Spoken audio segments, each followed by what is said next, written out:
الحمد للہ رب العالمین والصلاة والسلام علی سید الانبیاء والمرسلین اما بعد فاعوذ باللہ من الشیطان الرجیم بسم اللہ الرحمن الرحیم۔ سبق نمبر 59 فقہ بہار شریعت جلد دوم حصہ 11واں۔ خرید و فروخت کا بیان۔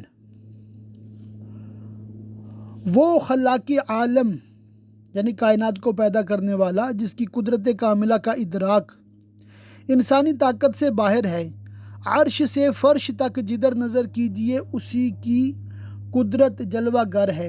حیوانات و نباتات و جمادات اور تمام مخلوقات اسی کے مظہر ہیں۔ اس نے اپنی مخلوقات میں انسان کے سر پر تاج کرامت و عزت رکھا اور اس کو مدنی الطبع یعنی معاشرتی زندگی کو پسند کرنے والا بنایا کہ زندگی بسر کرنے میں یہ اپنے بنی نوع کا محتاج ہے، کیونکہ انسانی ضروریات اتنی زائد اور ان کی تحصیل میں اتنی دشواریاں ہیں کہ ہر شخص اگر اپنی تمام ضروریات کا تنہا متکفل ہونا چاہے غالباً عاجز ہو کر بیٹھ رہے گا اور اپنی زندگی کے ایام خوبی کے ساتھ گزار نہ سکے گا۔ لہذا اس حکیم مطلق نے انسانی جماعت کو مختلف شعبوں اور متعدد قسموں پر منقسم فرمایا کہ ہر ایک جماعت ایک ایک کام انجام دے اور سب کے مجموعہ سے ضروریات پوری ہوں۔ مثلاً کوئی کھیتی کرتا ہے، کوئی کپڑا بنتا ہے، کوئی دوسری دستکاری کرتا ہے۔ جس طرح کھیتی کرنے والوں کو کپڑے کی ضرورت ہے، کپڑا بننے والوں کو غلہ کی حاجت ہے، نہ یہ اس سے مستغنی نہ وہ اس سے بے نیاز، بلکہ ہر ایک کو دوسرے کی طرف احتیاج۔ لہذا یہ ضرورت پیدا ہوئی کہ اس کی چیز اس کے پاس جائے اور اس کی اس کے پاس آئے تاکہ سب کی حاجتیں پوری ہوں اور کاموں میں دشواریاں نہ ہوں۔ یہاں سے معاملات کا سلسلہ شروع ہوا۔ بیع وغیرہ ہر قسم کے معاملات وجود میں آئے۔ اسلام چونکہ مکمل دین ہے اور انسانی زندگی کے ہر شعبہ پر اس کا حکم نافذ ہے، جہاں عبادات کے طریقے بتاتا ہے، معاملات کے متعلق بھی پوری روشنی ڈالتا ہے تاکہ زندگی کا کوئی شعبہ تشنہ یعنی ادھورا نامکمل باقی نہ رہے اور مسلمان کسی عمل میں اسلام کے سوا دوسرے کا محتاج نہ رہے۔ جس طرح عبادات میں بعض صورتیں جائز ہیں اور بعض ناجائز، اسی طرح تحصیل مال کی بھی بعض صورتیں جائز ہیں اور بعض ناجائز، اور حلال روزی کی تحصیل اس پر موقوف کہ جائز و ناجائز کو پہچانے اور جائز طریقے پر عمل کرے، ناجائز سے دور بھاگے۔ قرآن مجید میں ناجائز طور پر مال حاصل کرنے کی سخت ممانعت آئی۔ یہاں پھر چند آیات مبارکہ ہیں اور اس کے بعد احادیث مبارکہ تجارت کے حوالے سے مفتی امجد علی اعظمی علیہ الرحمہ نے نقل فرمائی ہیں۔ اس کو انشاءاللہ تعالی تفسیر اور حدیث کے لیسن میں ہم کور کریں گے، بلکہ کر رہے ہیں۔ مسائل فقہیہ کی طرف بڑھتے ہیں۔ اصطلاح شرع میں بیع کے معنی یہ ہیں کہ دو شخصوں کا باہم مال کو مال سے ایک مخصوص صورت کے ساتھ تبادلہ کرنا۔ بیع یعنی خرید و فروخت کبھی قول سے ہوتی ہے اور کبھی فعل سے۔ اگر قول سے ہو تو اس کے ارکان ایجاب و قبول ہیں، یعنی مثلاً ایک نے کہا میں نے بیچا، دوسرے نے کہا میں نے خریدا۔ اور فعل سے ہو تو چیز کا لے لینا اور دے دینا اس کے ارکان ہیں، اور یہ فعل ایجاب و قبول کے کام ہو جاتا ہے۔ مثلاً ترکاری سبزی جیسے پالک، میتھی وغیرہ کی گڈیاں بنا کر اکثر بیچنے والے رکھ دیتے ہیں اور ظاہر کر دیتے ہیں کہ پیسہ پیسہ کی گڈی ہے۔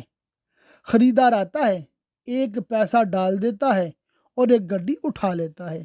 طرفین بیچنے والا اور خریدنے والا باہم کوئی بات نہیں کرتے مگر دونوں کے فعل ایجاب و قبول کے قائم مقام شمار ہوتے ہیں، اور اس قسم کی بے کو بے تعاطی کہتے ہیں۔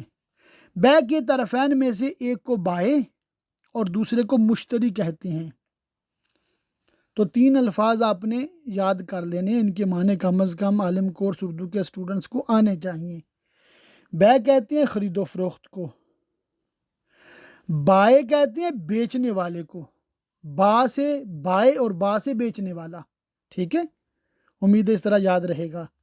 مشتری خریدنے والا، مشتری خریدنے والا، اور بے جو ہے یہ خرید و فروخت۔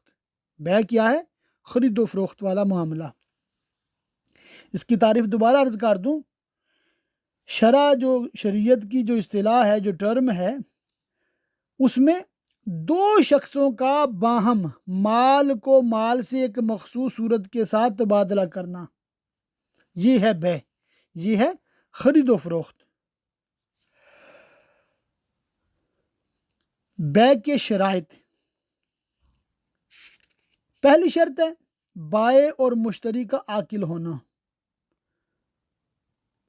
مجنون یا بالکل ناسمجھ بچہ کی بے صحیح نہیں، بیچنے والا بھی خریدنے والا بھی دونوں عقل مند ہوں۔ دوسرا عاقد کا متعدد ہونا، یہ تو لازمی بات ہے کہ ایک بیچنے والا ہے دوسرا خریدنے والا۔ تیسری بات ایجاب و قبول میں موافقت ہونا، یعنی جس چیز کا ایجاب ہے اسی کا قبول ہو۔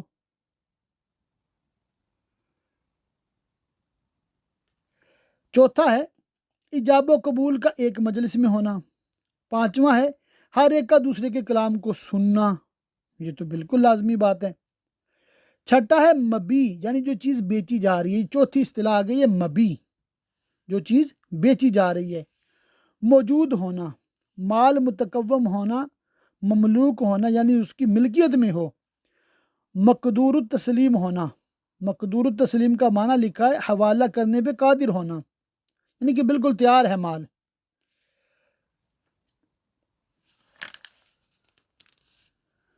اچھا یہاں کیا ایک بات آپ کو نوٹ کرا دوں، اس میں شرائط لکھی ہوتی ہے نا، پھر اسی شرط کا آگے الٹ لکھا ہوتا ہے سمجھانے کے لیے، تو وہ تفصیلات پڑھنے کی آپ کو حاجت نہیں ہے، مین شرائط پہ توجہ رکھیں۔ اور میں نے یہ جو حدیث کا سبق گزرا ہوگا انشاءاللہ تعالیٰ آپ نے سن لیا ہوگا، اس میں یہ نوٹ کرائی تھی آپ لوگوں کو چیز کہ خرید و فروخت کے مسائل کو آپ مشکل نہ سمجھیں، بہت آسان ہیں، کامن سینس ہیں، آبویسلی ایسا ہی ہونا چاہیے۔ آپ جب پڑھیں گے نا یہ شرطیں وغیرہ تو آپ کا ذہن قبول کرے گا کہ بالکل ایسا ہوگا تو پھر جھگڑا نہیں ہوگا، کوئی ٹینشن نہیں ہوگی، کوئی پریشانی نہیں ہوگی، یہی اسلام چاہتا ہے۔ نمبر 7 ہے بے موقت نہ ہو، اگر موقت ہے مثلا اتنے دنوں کے لیے بیچا تو یہ بے صحیح نہیں۔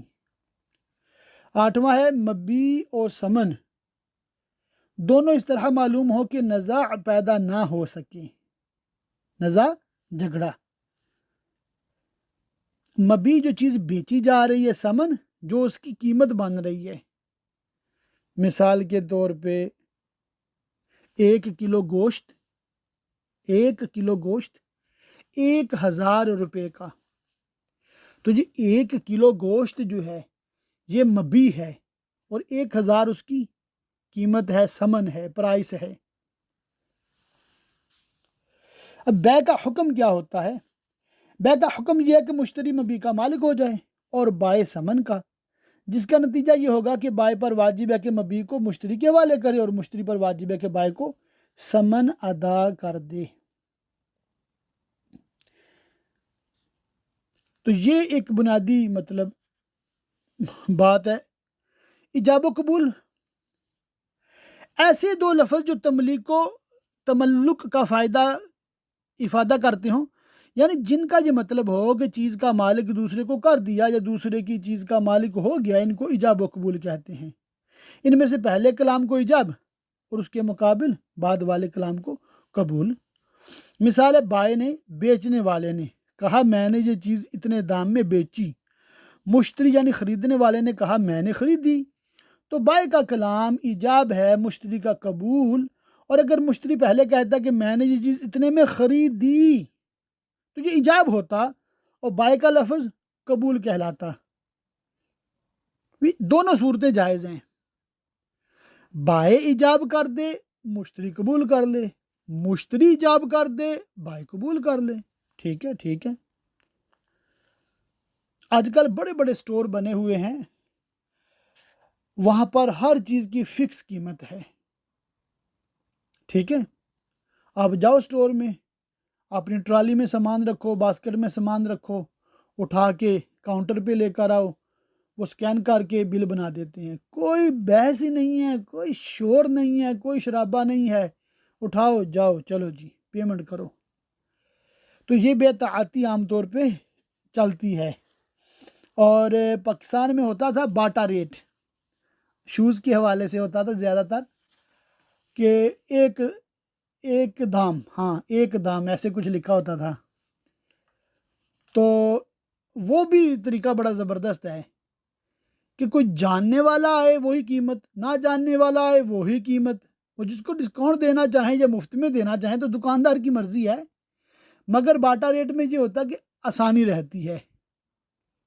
نہیں تو پھر اللہ خیر کرے، صرف سمجھانے کے لیے جو پٹھان آتے ہیں نا اس طرح، مطلب گلیوں میں بیچنے کے لیے، پاکستان میں دیکھے تھے تو ان کی قیمت میں بہت فرق ہوتا ہے۔ اللہ اکبر، کتنے کا وہ بولیں گے، مثال ہے 2000 کا، کوئی سینری ہے جیسے، کتنے کا 2000 کا، وہ خریدنے والا کہتا ہے میں تو 2 سے دوں گا۔ اب دیکھو کتنا فرق ہے نا، وہ 2000 کہہ رہا ہے، وہ خریدنے والے بھی بڑے ماہر ہوتے ہیں نا، وہ کہتا 200، وہ کہتا ہے نہیں نہیں بھائی اتنے کا نہیں دوں گا، میں تو آپ کو 500 کا دوں گا۔ کہتا ہے نہیں نہیں 300 لے لو، ہاں ٹھیک ہے چل 300 دے دو، وہ بیچ بھی دیتے ہیں۔ بندہ حیران رہ جاتا ہے کہ دیکھو کہاں سے کہاں پر لائے ہیں ان کو۔ تو یہ بھی مطلب جائز ہے اس طرح بارگیننگ کرنا، اس کی بھی تفصیلات انشاءاللہ تعالی آئے گی۔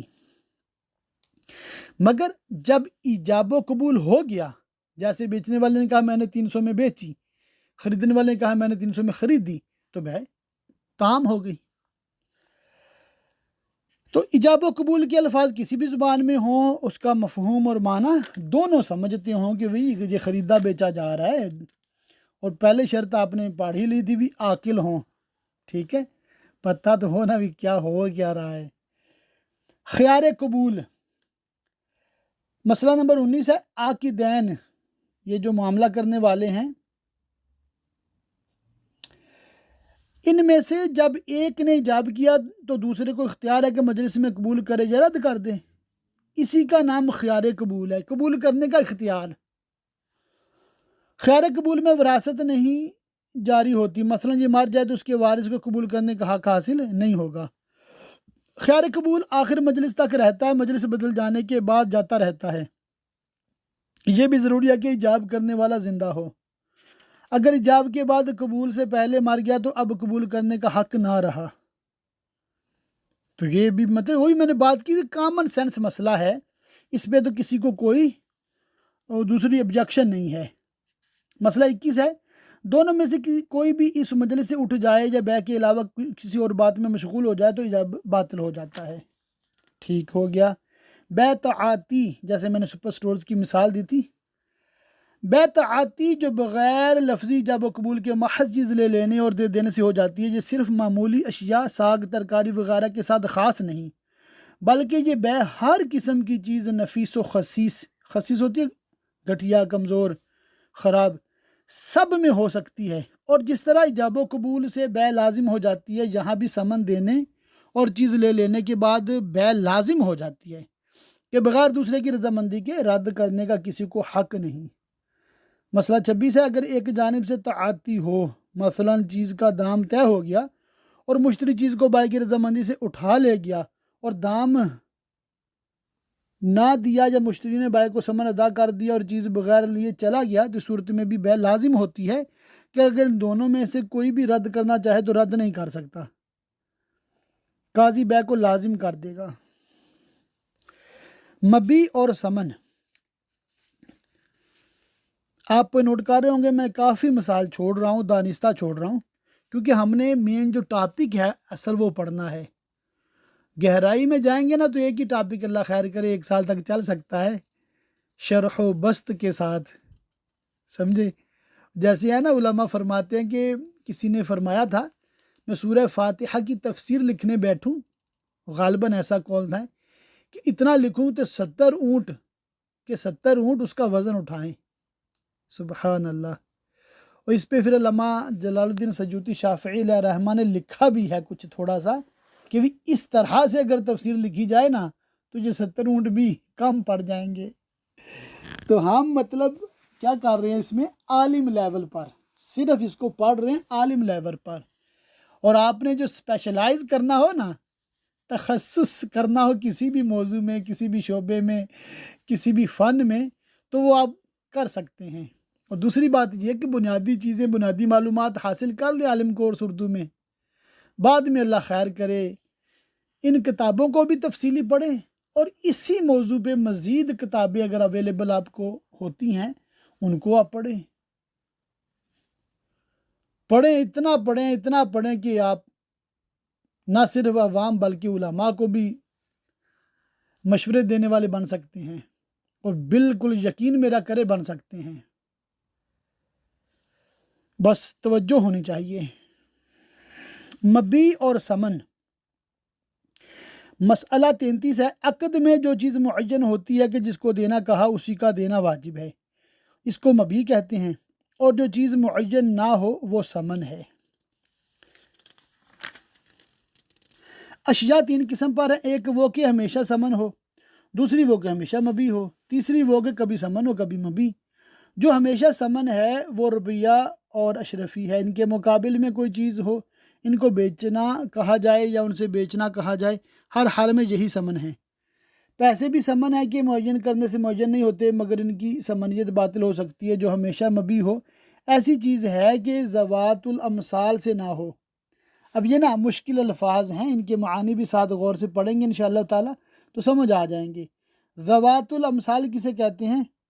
وہ چیزیں جن کے ضائع کر دینے سے تاوان میں ویسی ہی چیز واپس کرنا لازم ہوتا ہے، ان میں سے نہ ہو، یعنی ذوات القیم سے ہو، وہ چیزیں جن کی ضائع کر دینے سے تاوان میں ان کی قیمت دینا لازم ہوتی ہے۔ اور عددی متفاوت، جو چیزیں گنتی سے بکتی ہیں اور ان کے چھوٹے بڑے ہونے کے لحاظ سے قیمتوں میں تفاوت ہوتا ہے، عددی متفاوت، کہ یہ ہمیشہ مبی ہوں گی مگر کپڑے کے تھان کا وصف بیان کر دیا جائے اور اس کے لیے کوئی میعاد، تاریخ، دن، وقت، مدت مقرر کر دی جائے تو ثمن بن سکتا ہے۔ اس کے بدلے میں غلام وغیرہ کوئی معین چیز خرید سکتے ہیں، یعنی کہ ایسا نہیں ہے کہ پیسے سے کوئی چیز خریدنی ہے، ایک چیز کے بدلے دوسری چیز خرید سکتے ہیں۔ مثلا ایک کے پاس بڑا مہنگا قلم ہے، دوسرے کے پاس بڑی مہنگی کتاب ہے، کہتا ہے میں نے یہ کتاب آپ کو قلم کے بدلے میں بیچی، وہ کہتا ہے میں نے قبول کی، تو یہ ٹھیک ہے۔ تیسری قسم کے کبھی ثمن اور کبھی مبی ہو، وہ مکیل یعنی ناپ کی چیز، و موزون جو چیز تول کر بکتی ہے، اور عددی متقارب جو چیز گنتی سے بکتی ہے اور اس کے افراد کی قیمتوں میں تفاوت نہیں ہوتا۔ ان چیزوں کو اگر ثمن کے مقابل میں ذکر کیا تو مبی ہیں، اور اگر ان کے مقابل میں انہیں جیسی چیزیں ہیں یعنی مکیل و موزون و عددی متقارب، تو اگر دونوں جانب کی چیزیں معین ہوں بیع جائز ہے اور دونوں چیزیں مبی قرار پائیں گی، اور اگر ایک جانب معین اور دوسری جانب غیر معین مگر اس غیر معین کا وصف بیان کر دیا ہے کہ اس قسم کی ہوگی، اس صورت میں اگر معین کو مبی اور غیر معین کو ثمن قرار دیا ہے تو بیع جائز ہے، اور غیر معین کو تفریق سے پہلے قبضہ کرنا ضروری ہے، اور اگر غیر معین کو مبی اور معین کو ثمن بنایا تو بیع ناجائز ہوگی۔ اس صورت میں مبی اور ثمن بنانے کا یہ مطلب ہے کہ جس کو بیچنا کہا وہ مبی ہے اور جس سے بیچنا کہا وہ ثمن ہے، اگر دونوں غیر معین ہو تو بیع ناجائز ہوگی۔